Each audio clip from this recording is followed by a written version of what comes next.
Good afternoon. I'm Rev Dave Thompson. I'd like to welcome you back to our Civil Human Bible study. We're continuing in the book of Matthew, chapter 17, verses 19 through 21. I'm a civil human minister, so what that means is that I minister in the realm of peace and common ground, human peace and common ground. And in that effort, I'm looking at these scriptures today, trying to find those teachings that I feel can be applied to all humans across the board, regardless of our faith, regardless of our politics, or the way that we want to live our lifestyle. So join me, will you, in Matthew chapter 17, verses 19 through 21.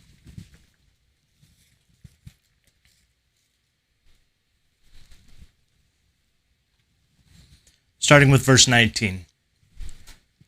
Then the disciples came to Jesus privately and said, "Why could we not cast him out?" So Jesus said to them, "Because of your unbelief. For assuredly I say to you, if you have faith as a mustard seed, you will say to this mountain, 'Move from here to there,' and it will move, and nothing will be impossible for you. However, this kind does not go out except by prayer and fasting." In this passage in particular, one note that I want to make is this last verse in 21, however, this kind does not come out except by prayer and fasting. It's included in this translation, although I personally have seen it as not being present in the earlier manuscripts, which generally means that it was added later. This particular translation decided to add it because this focuses more on tradition than new modern research, but many other translations don't include it. So I'm not going to for today's discussion.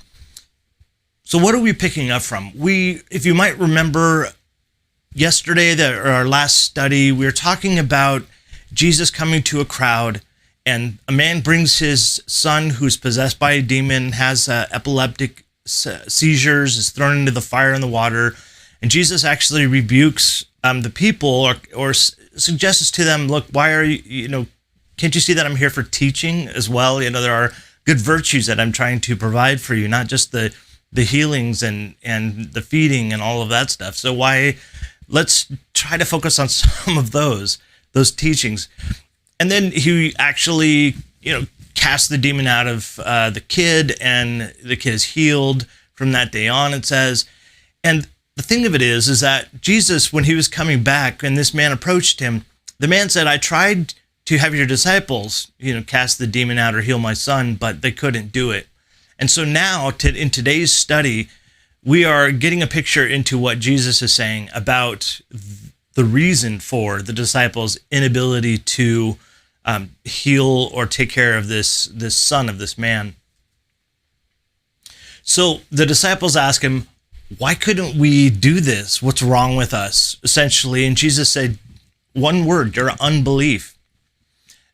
And this really is a construct word, and we're going to talk a little bit about faith today.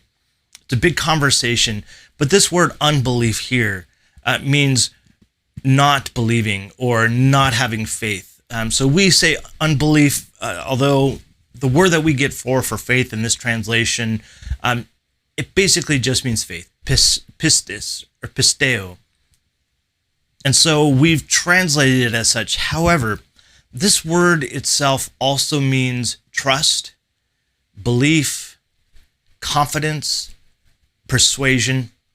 It's the idea of somebody coming to a place of decision, a place where they are and have decided that whatever it is that they're going to believe will actually happen or is actually the case.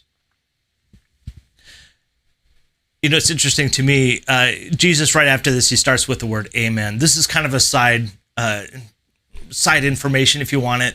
A lot of us say amen at the end of prayers. We don't really know what that means, right? It's just the thing we say at the end of prayers. Well, amen actually translates to truly, or so let it be, or it is truly going to be the case. So that's why we say it at the end of prayers. Amen means that we're giving our approval or our encouragement for this to happen, what we've just prayed for. But it's also used in the New Testament when Jesus, for instance, or other people are trying to emphasize a point. and trying to bring something to the foreground. So Jesus gives us a story, and he starts with this word, amen, which basically translates as truly. And then he goes on, if you had faith, even as small as a mustard seed, you could say to this mountain, move from here to there, and the mountain will move. You will be able to do the impossible because of your faith. I want to talk about faith a bit. This is a word that has been complicated in my life, and it's complicated in society. Whereas there is a lot of information on this, and I hope to soon provide a bit more thorough conversation on the issue of faith, I do want to just highlight a couple things. And because this message is so short, I'm kind of running and going right into the takeaways, the things that we can sort of draw from this passage as human beings. For me, early on, my faith came from really my family's decision to go to church. Later, it became my decision as well, based on sort of experience and maybe tradition and basically just wanting to participate in the culture around me. It wasn't until later that I was able to ask some of the serious questions that I had about my faith. I was kind of the evangelist kid in high school who wore the t-shirts, the property of Jesus. And I'm not even joking, but we would preach in the hallways. I know I was one of those people, and I don't apologize for that. I think it was, good to share a good message with these people, or with the people around me. But my faith was different back then. And when I got to college, I studied for ministry. I had a really important person in my life, a mentor of sorts, who allowed me to ask the really difficult questions about faith, about my faith. How do I know it's true? How do I know Jesus was there, actually existed, that this is a real answer that I can believe in when it comes to the big question of why we're here and where we came from? It was wonderful to have that person who not only encouraged me to ask those questions, but also provided some reflection for me to consider those things.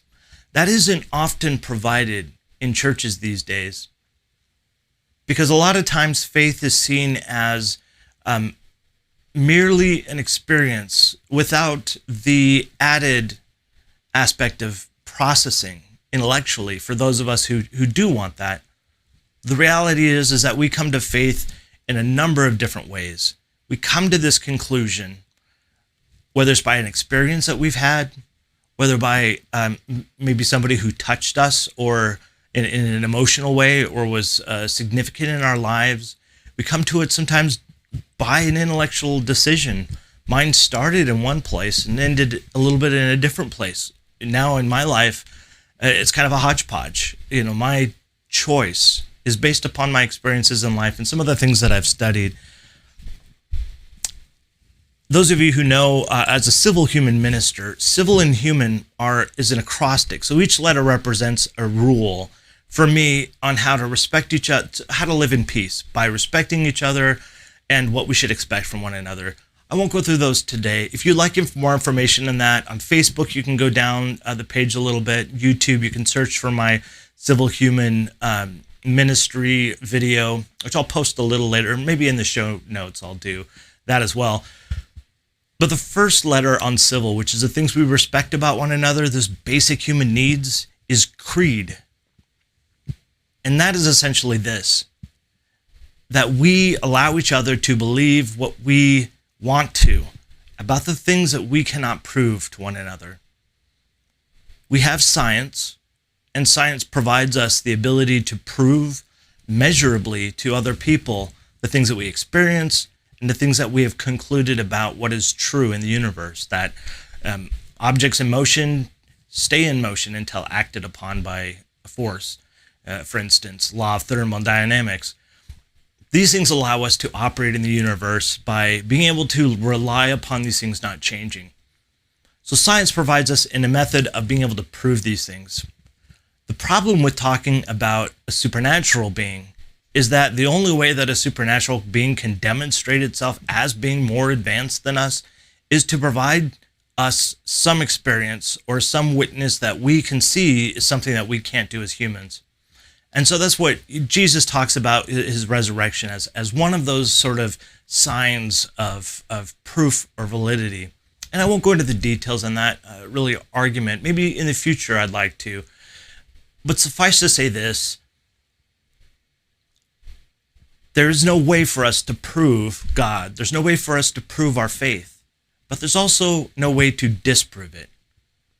And that's an important point. Just because we can't prove something doesn't mean that it is not worthy of respect or that it is not considerable and that it is not good. Yes, science gives us concrete laws that we can operate by. Faith are those big unanswered questions. And every single human, I truly believe, has to make a decision, has a faith of some sort. If we come from an atheist perspective, we still have a big unanswered question. Where did we come from? Why are we here? We still don't know the answer to that. We can say Big Bang, etc., but in something coming from nothing. There's a video on my feed. I think that I'll try to post if you want to have a conversation about that.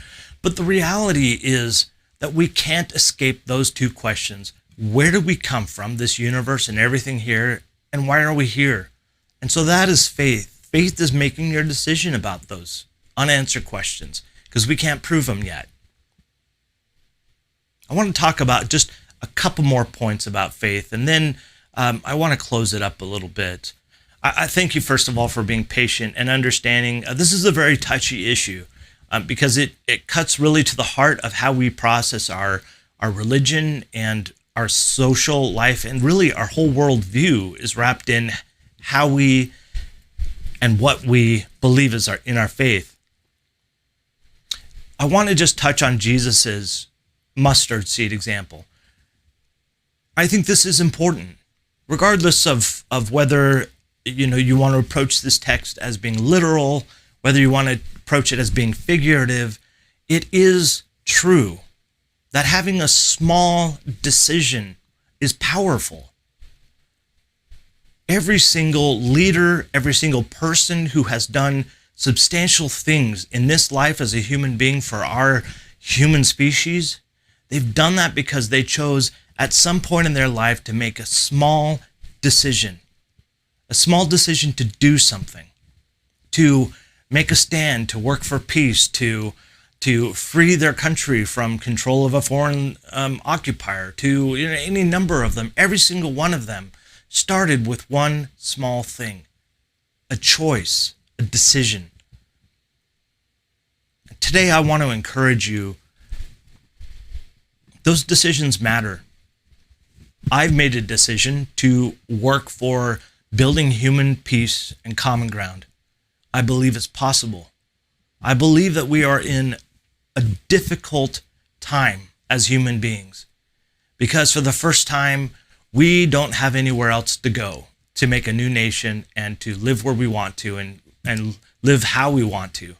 And so we are having to wrestle with the fact that we all have disagreeing worldviews. Our faiths are disagreed upon.